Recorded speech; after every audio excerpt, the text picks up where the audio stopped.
The Mist of Millbrook, a story by Carl Otto. Maggie Wilson stood at the library's front desk, watching the late October sun cast long shadows across Main Street. The air buzzed with excitement as the small town of Millbrooke prepared for its annual Halloween festival. Pumpkins grinned from every porch, and fake cobwebs stretched between lampposts, swaying gently in the crisp autumn breeze. "Mom, can I go help set up the haunted house?" Mike asked, already halfway to the door. Maggie raised an eyebrow. "Weren't you supposed to be finishing your costume first?" Mike turned, a mischievous glint in his eye. "Well, I figured I'd go as a procrastinating teenager. You know, last-minute costume, bedhead, the works. It's called method acting, Mom." Maggie chuckled despite herself. "Very funny, mister. Just be back by 6, okay?" "You got it," Mike called over his shoulder, already darting out the door. As Mike darted out, the library door creaked open. Mrs. Abernathy shuffled in, her silver hair neatly pinned back, a weathered leather-bound book clutched to her chest.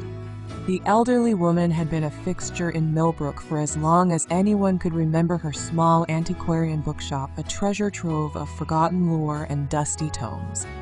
"Good afternoon, Mrs. Abernathy." Maggie greeted the elderly lady with genuine affection. "Here for your usual Halloween read?" The old woman's eyes twinkled with an inscrutable light. "Oh yes, dear.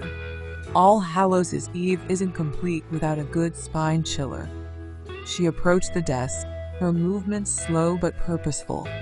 "Though I dare say, the stories in these books pale in comparison to the real mysteries that surround us." Maggie leaned in, intrigued. Mrs. Abernathy had a way of making even the most mundane conversation feel like a prelude to some grand revelation. "What do you mean?" Mrs. Abernathy glanced around, as if checking for eavesdroppers in the empty library. "Have you ever noticed how the veil between worlds seems thinnest on Halloween? It's not just superstition, you know. This town, it has secrets, old secrets." Before Maggie could probe further, the library door burst open again. Sheriff Frank Tanner strode in, his usually jovial face creased with concern. "Sarah, have you seen the weather report? There's some kind of freak fog rolling in from the lake." Maggie frowned. "Fog? But it's been clear all day." "I know, it's the damnedest thing. Started about an hour ago, and it's getting thicker by the minute. I'm thinking we might have to cancel the festival if it doesn't clear up." Mrs. Abernathy's grip on her book tightened, her knuckles turning white. "Fog, you say?" Her voice had lost its storyteller's lilt, taking on a sharp, almost fearful edge. "From the lake?" Frank nodded, giving the old woman a curious look. "That's right, Mrs. A. Why, does that mean something to you?" For a moment, Mrs. Abernathy seemed to age before their eyes, the weight of some unspoken burden settling on her shoulders. But then she shook her head, the moment passing. "Oh, it's just an old woman's fancies. Don't mind me, but perhaps it would be wise to bring people indoors, Sheriff, just in case." Frank scratched his head.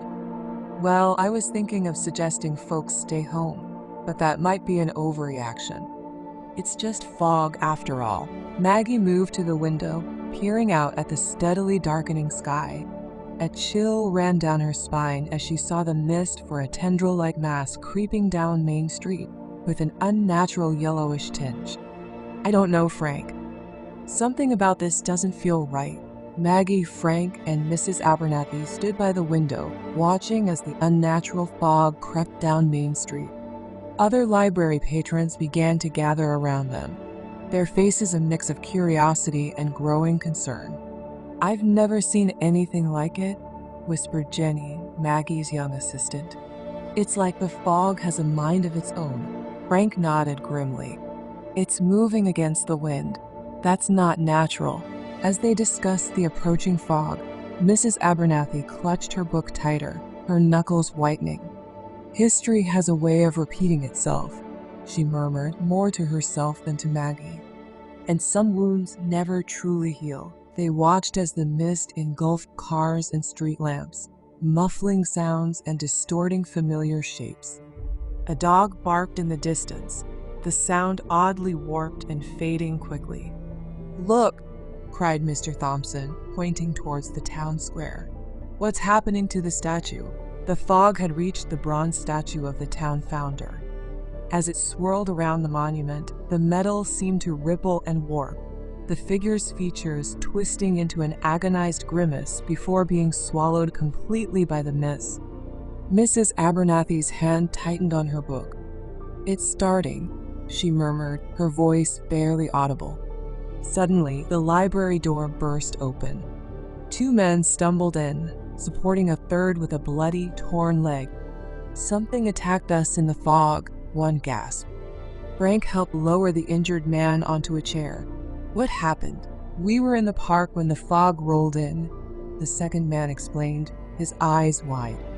"We heard whispers. Ain't no language I ever heard. The paths kept changing, and then this thing appeared." The injured, pale-faced man muttered, "Not human. Too many limbs and eyes. Tentacles. That's when it got his leg," the first man added. "We managed to pull him away and ran. Somehow, we ended up here." Mrs. Abernathy stepped forward, her face grave.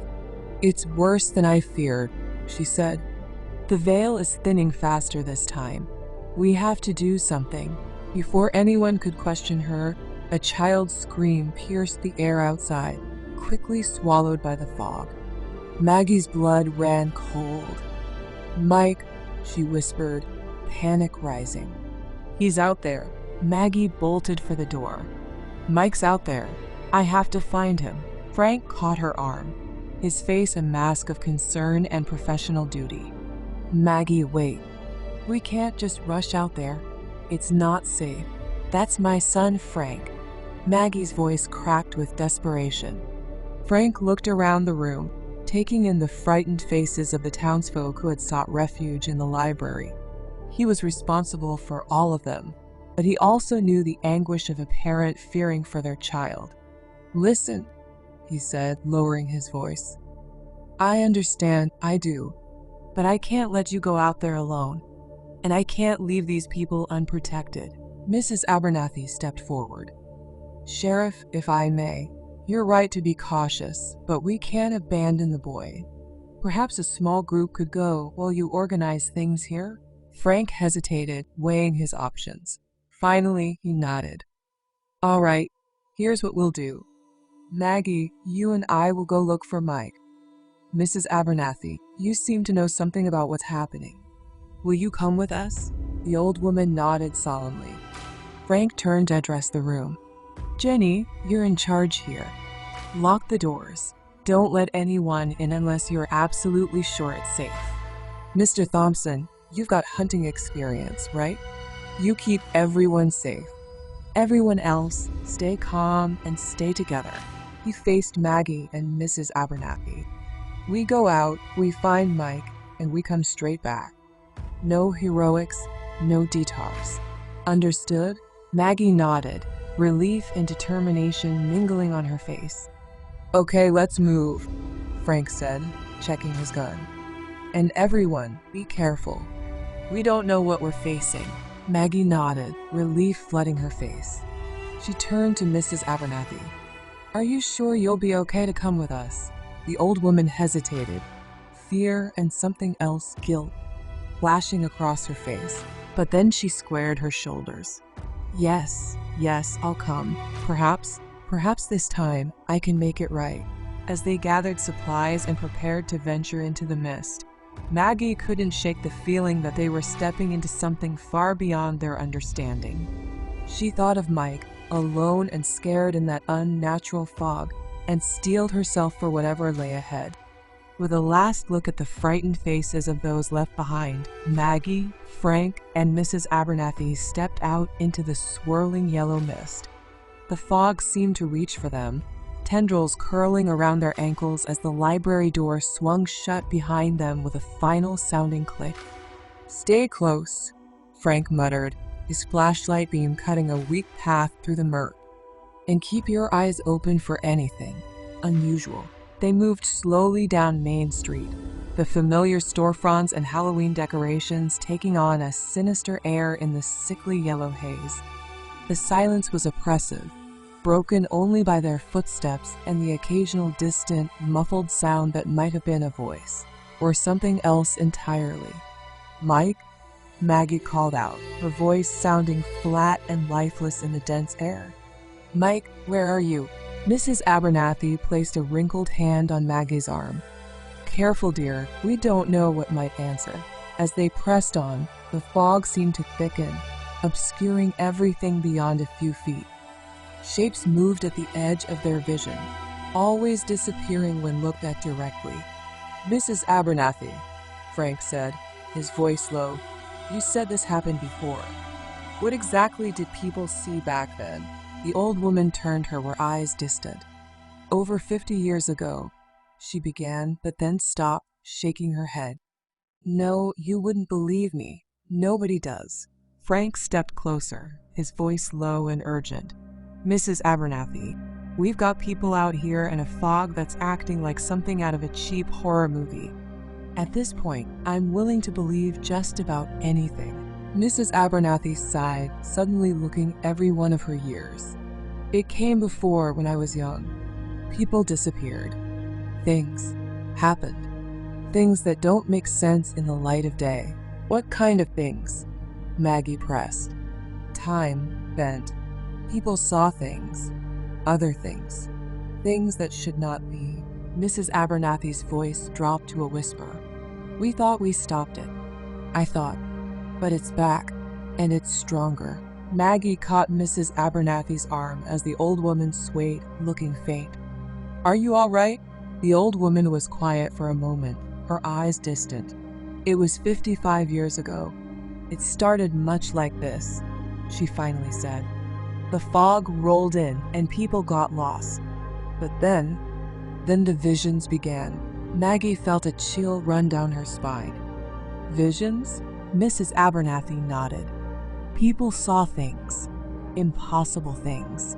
Loved ones long dead, walking and talking as if they were alive. Glimpses of other times, other places. Some claimed they saw things that shouldn't exist. There was an old woman too," Mrs. Abernathy added, her voice barely above a whisper. "She came out of the fog, raving about things to come. We thought she was mad, but now I wonder." Frank's grip tightened on his flashlight.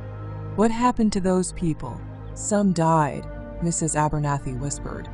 "Others were found wandering, injured, and babbling about monsters and demons. And some came back changed. They were never quite right after that." Maggie swallowed hard, trying to push away thoughts of what Mike might be experiencing. "And the old woman you mentioned? The one who came out of the fog?"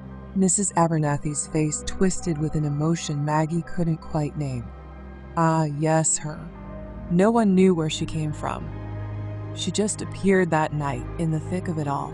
She was raving about closing it and preventing catastrophes. Everyone thought she was mad and even dangerous." "What happened to her?" Frank asked. "She disappeared back into the fog," Mrs. Abernathy said softly. "But she tried to warn us.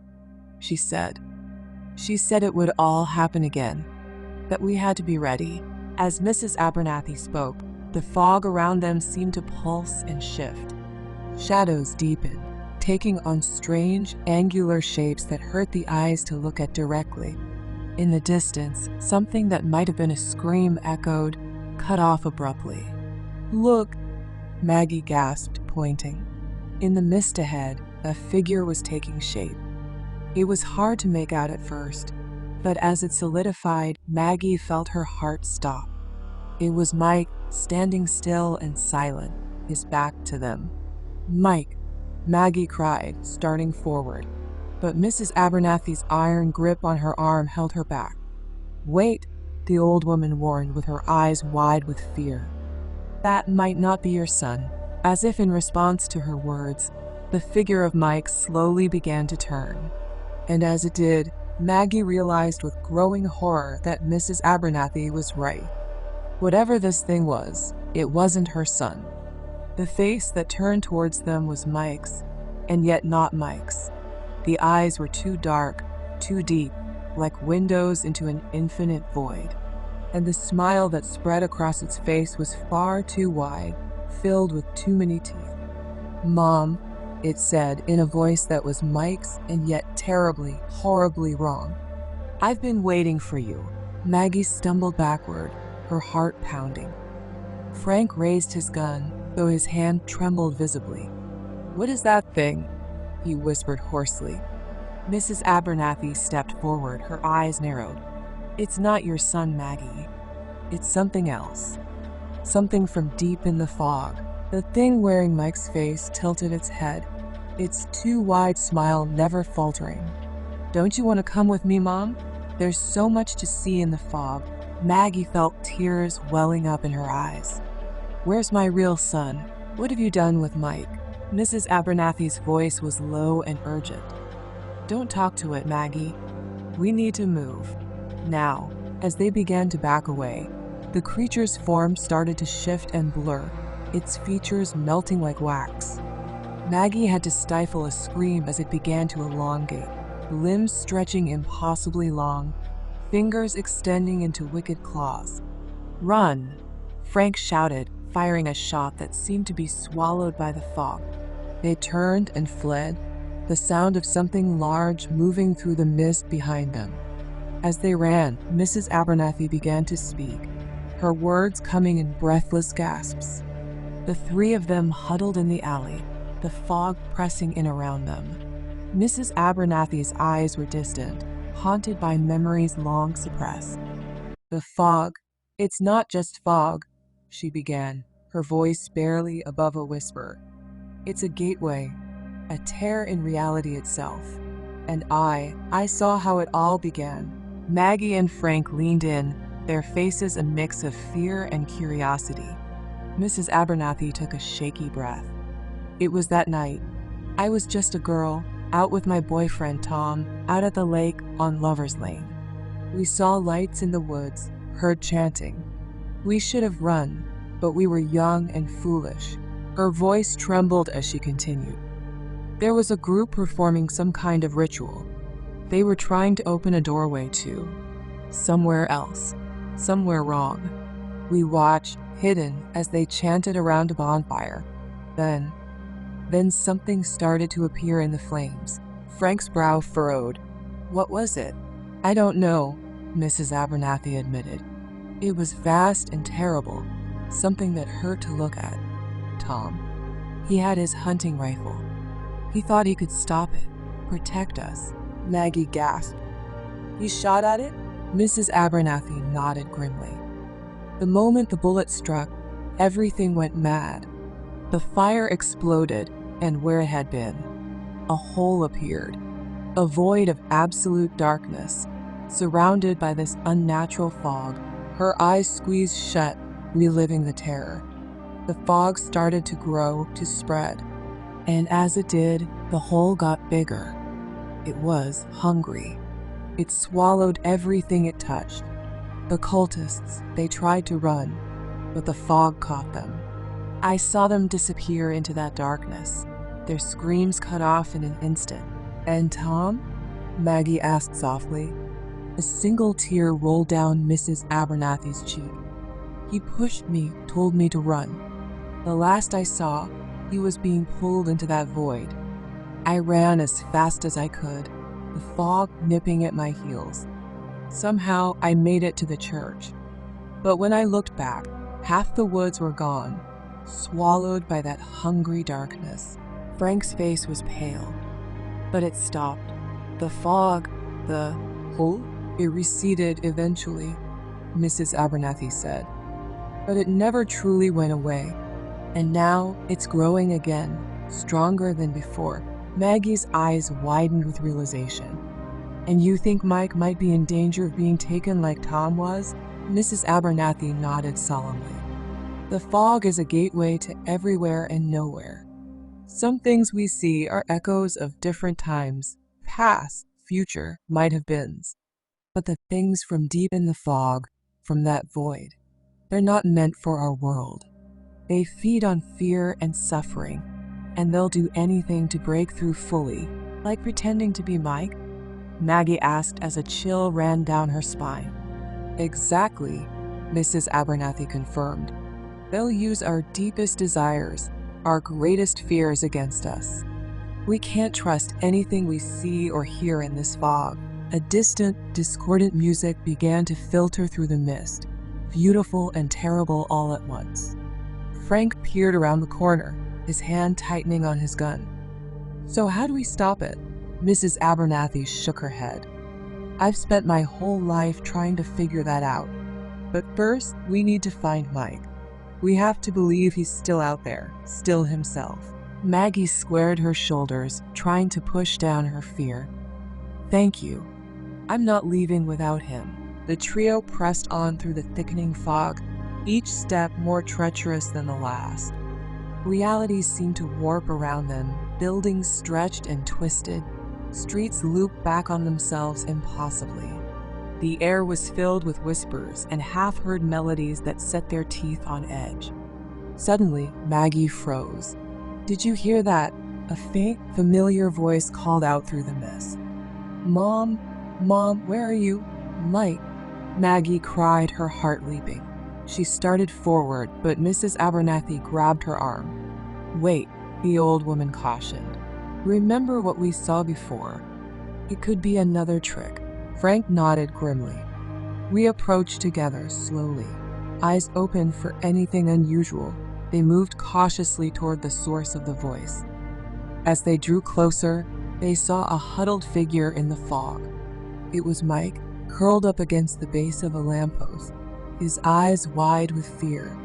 Maggie's breath caught in her throat. Mike? Honey, is that really you? The boy looked up, tears streaking his face. Mom? Oh God, Mom, I was so scared. Before Maggie could rush to him, Mrs. Abernathy stepped forward. She studied Mike intently, her eyes narrowed. After a moment, she nodded. It's him. This is the real Mike. Maggie didn't need to hear more. She ran to her son, enveloping him in a fierce hug. Oh, Mike, thank God you're safe. Mike clung to Maggie, trembling. Mom, the fog, it whispers. It tells you things, shows you things. She held Mike close, relief washing over her. Mike, honey, what happened? What did you see out there? Mike's eyes were wide, his voice barely above a whisper. Mom, it was like the whole world went wrong. And then I saw Dad. Maggie's breath caught in her throat. Mike's father had died years ago, but it wasn't really him, Mike continued, his voice shaking. His eyes were all wrong, and when he smiled, Mom, there were too many teeth. I ran, but the streets kept changing. It was like the town was alive, trying to trap me. As Maggie comforted Mike, a low, ominous rumble filled the air. The fog around them began to churn and darken, taking on shapes that hurt the eyes to look at directly. Mrs. Abernathy's face paled.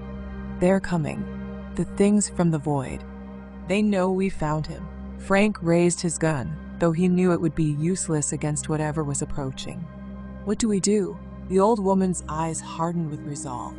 You need to get Mike out of here. Take him back to the library. It's safer there.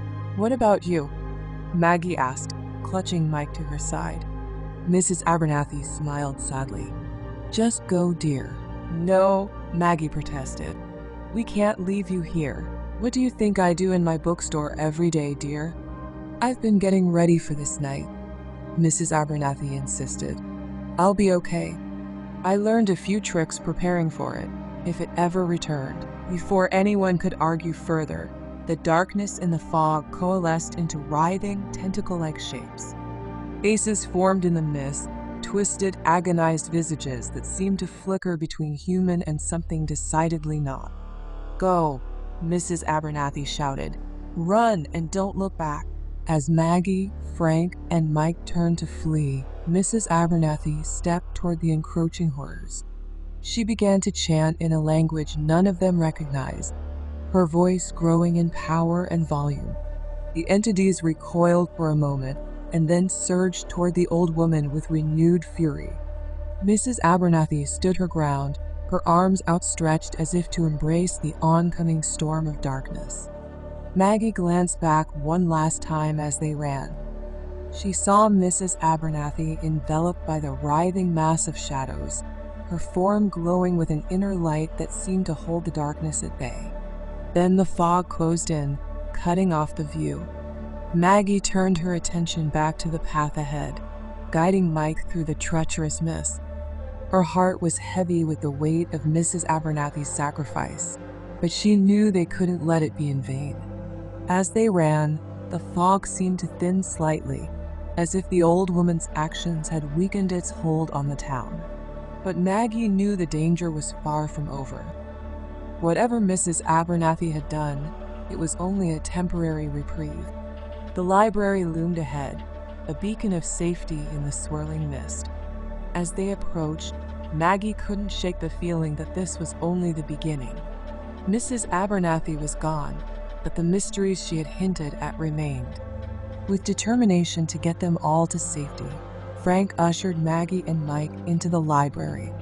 As the door closed behind them, Maggie cast one last look at the fog-shrouded street. Somewhere out there was Mrs. Abernathy. Was she going to make it? Miles away, yet somehow right beside them, Mrs. Abernathy faced the encroaching horrors.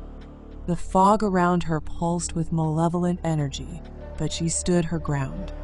She thought of Maggie and Mike, of all the people in the town. She stood alone, surrounded by writhing shadows and impossible geometries. The entities from the void pressed in, their hunger palpable. But she was not defenseless. Drawing upon knowledge gathered over decades, she began to weave a spell of protection and banishment. Ancient words tumbled from her lips, each syllable burning with power. The air crackled with eldritch energy as she fought back against the encroaching darkness. Memories flashed through her mind, years of research, forbidden tomes, and the weight of terrible secrets. The entities recoiled, shrieking in voices that existed beyond human hearing. Mrs. Abernathy pressed her advantage, her voice rising to a fevered pitch. The fog around her began to spin, forming a vortex that tore at the fabric of reality itself. With a sound like space tearing, a rift opened in the air before her. Mrs. Abernathy didn't hesitate. She plunged through, leaving the howling void creatures behind. She tumbled through a maelstrom of time and space, catching glimpses of other worlds, other possibilities. Her mind reeled, teetering on the brink of madness.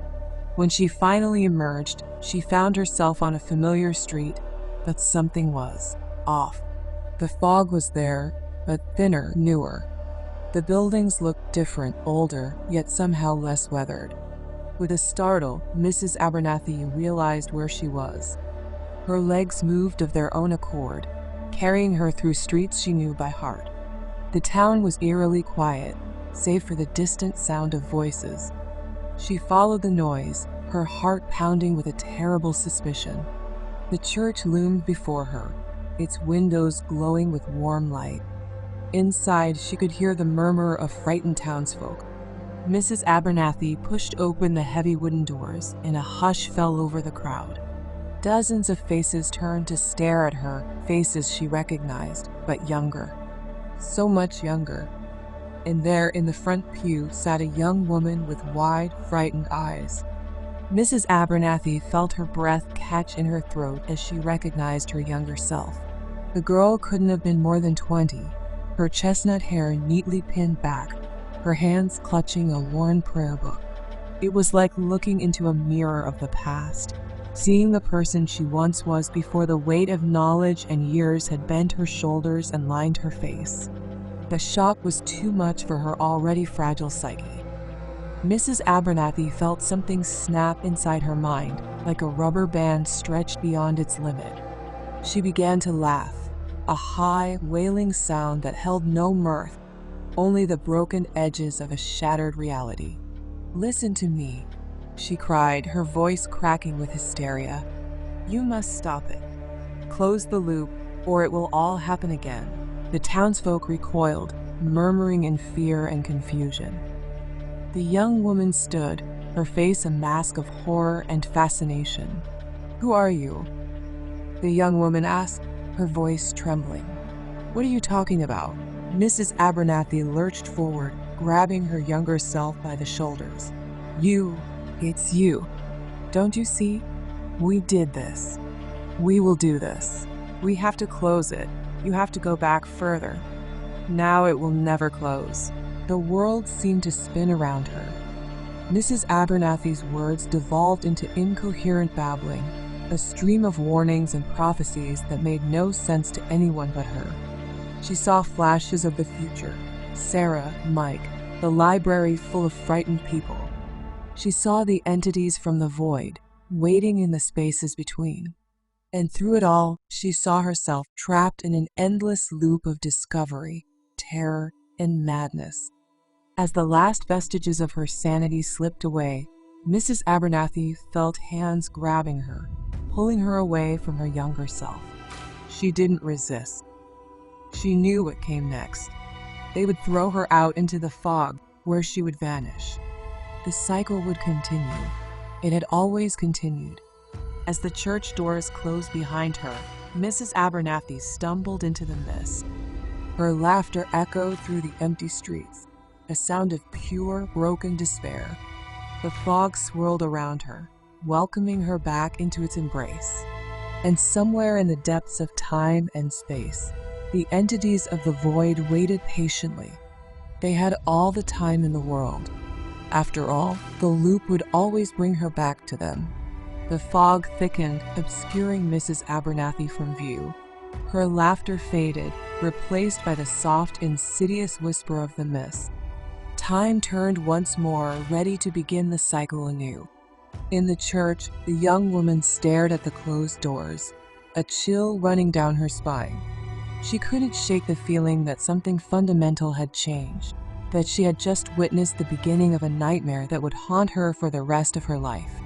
Little did she know, the nightmare had already been haunting her for longer than she could imagine.